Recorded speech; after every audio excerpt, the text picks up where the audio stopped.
Now dump it out.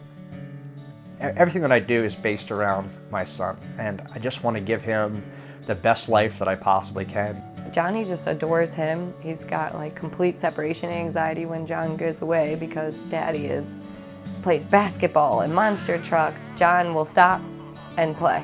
You know, everything else can wait. I'm gonna play with my son. I want to give him as much love as I possibly can, and any free moment that I have, I want to spend with him. I enlisted because I was going through life and realized that I didn't really have a clear direction on what I wanted to do. And I just happened to join September 7th, 2001, and I didn't really realize what that purpose was going to be until 4 days later. My job in Iraq was a special operations infantryman, and that involved many different avenues of work. I had just come off of the battle on Haditha Dam. After that, we had moved to an area where we were supposed to clear a weapons cache. As we were clearing the weapons cache, I was going room to room, and in the process of clearing the building, it ended up falling down and collapsing on me and burying me alive. I remember the building coming down, I remember being hit in the head, and I remember being crushed for about a minute, and then everything went black.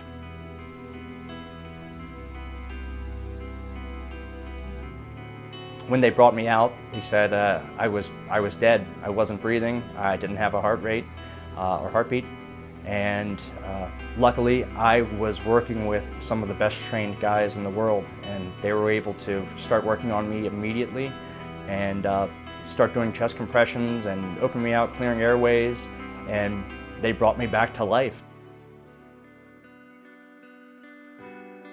And my first question was, did anybody else get injured with me?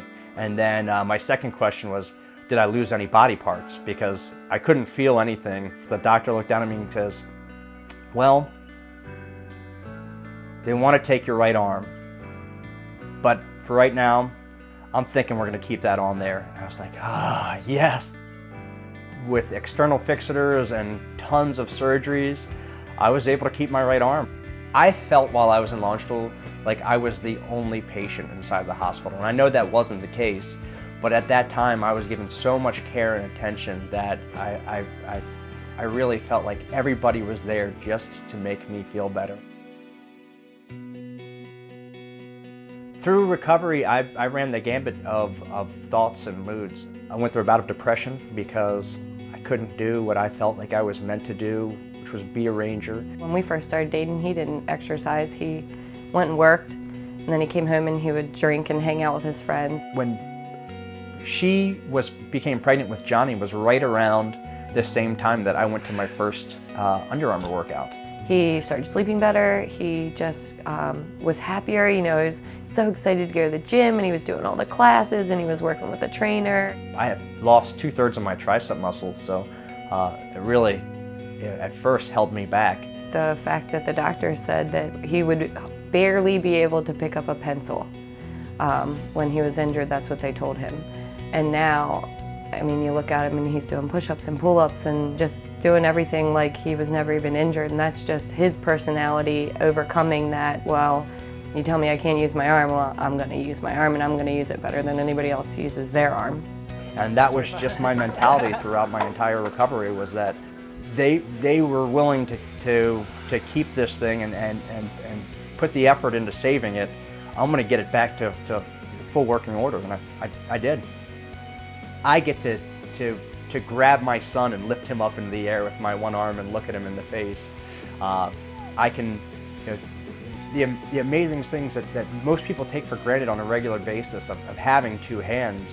I just sit and I get a little smile every now and again saying, wow, I still have this thing. He's really come, just miles and miles from where he was when we first started dating, as far as physical and as far as mental.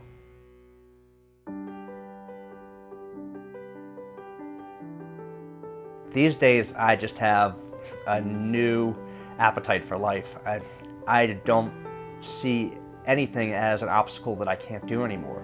Whether it be physically or mentally, I say, you know what, I have worked my way through harder situations in life, so anything that's put in front of me, I'll be able to tackle.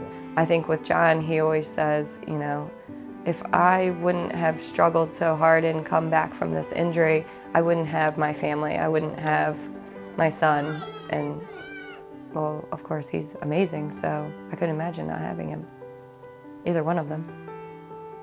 I spent years wondering why I had that opportunity to go on in life and get that second chance.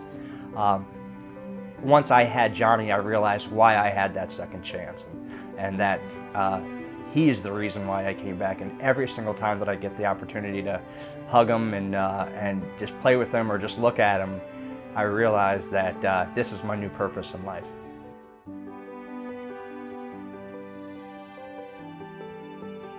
Thank you so much for putting my husband back together, sending him home so that we can have a wonderful life together with our son and our dog, and just a very happy family. We would not have been able to do that without you, I don't think. And on behalf of everybody else's lives who you have touched, I think we all say thank you so much for being here.